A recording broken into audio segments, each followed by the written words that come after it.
নমস্কার বন্ধুরা, West Bengal board of secondary এডুকেশনের তরফ থেকে আজকে পর্ষদের ওয়েবসাইটে অ্যানুয়াল একাডেমিক ক্যালেন্ডার 2024 প্রকাশিত হয়েছে। সেই ক্যালেন্ডারে ডেইলি যে স্ট্রাকচার বা অ্যানুয়াল স্ট্রাকচার, তার মধ্যে টিচিং, নন টিচিং এবং এই হেড অফ দ্য ইনস্টিটিউটদের অ্যারাইভাল সংক্রান্ত বিষয়ে একটি গুরুত্বপূর্ণ চেঞ্জ লক্ষ্য করা যাচ্ছে। সেই চেঞ্জটি নিয়ে এই ভিডিওটি। এখানে দেখা যাচ্ছে যে লেট অ্যাটেন্ডেন্সটা কাউন্ট হবে 10:40 পর থেকে, অর্থাৎ 10:41 কেউ এলে তার কিন্তু লেট অ্যারাইভাল হিসেবে লেট মার্ক পড়ে যাবে, লাল কালি পড়ে যাবে।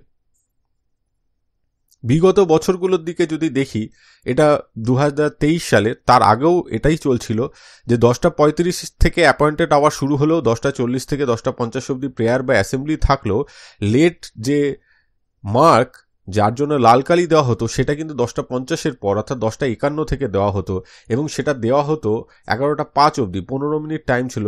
11:05 পর কেউ এলে তার কিন্তু অ্যাবসেন্ট হওয়ার কথা।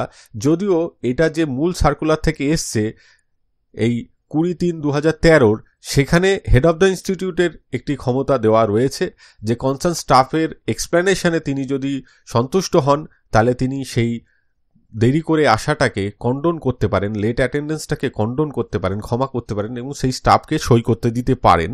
এই যে সার্কুলার, এখানে একটি বিষয় ছিল যে 10:40 যে প্রার্থনা সভা শুরু হবে সেখানে সকলের উপস্থিতি একদিকে বলা হয়েছিল compulsory, teaching, all teaching, non teaching staff including head of the institute, সকলেরই অ্যাসেম্বলি, ডেলি অ্যাসেম্বলিতে উপস্থিতিটাকে কম্পালসারি বলা হয়েছিল, কিন্তু কোনো শাস্তির বিষয় ছিল না।